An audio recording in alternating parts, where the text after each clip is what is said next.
Hi, I'm Sarah and welcome to my YouTube channel. Today I'm going to show you how to replace the fine point cutting blade on your Cricut Maker. If you like this video, smash that like button and hit subscribe. Let's get to it. First thing I'm going to do is remove the housing from clamp B and remove the old blade like so. So I pull that out. And you can see I've got this blade right here. This is the old blade.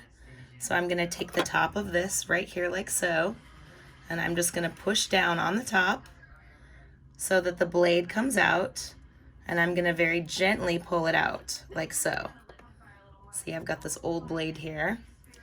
Now I'm going to set this aside and replace the blade with a new blade. So I ordered these on Amazon. I think there's 12 here, and I paid $12.99. I ordered them yesterday and they arrived today, so that was pretty cool. I know I saved a lot of money, and sometimes when I go to Michael's or Joann to find the tools that I need, they're out. So that's what happened last time when I went looking for a replacement blade. So good old Amazon had them, and I was very glad.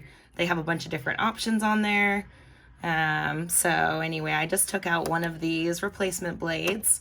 It's got a little pink protective cover, which is really cute.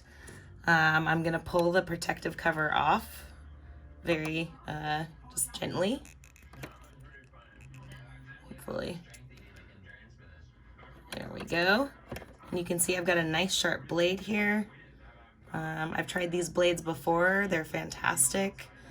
The one thing I will say is that having a sharp blade makes all of the difference in the world in your projects. So the next thing I'm going to do is take the housing, I'm going to push down like so, and then I'm going to take the pointy end of the blade, not the part that you cut with, but the pointy end, just carefully insert it.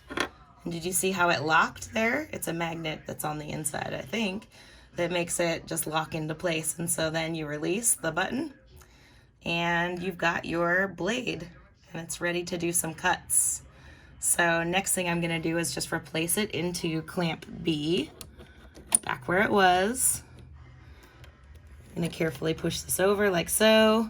I'm going to hold it while I lock that into place there.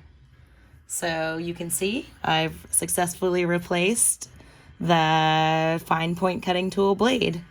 And now I've got a bunch of extra blades for the next time I need a sharp cutting blade. They say that you don't have to replace them, maybe every 6 months, but I like to replace them as soon as I start seeing my cuts being a little jagged or hard to weed. So, all right, thanks for watching.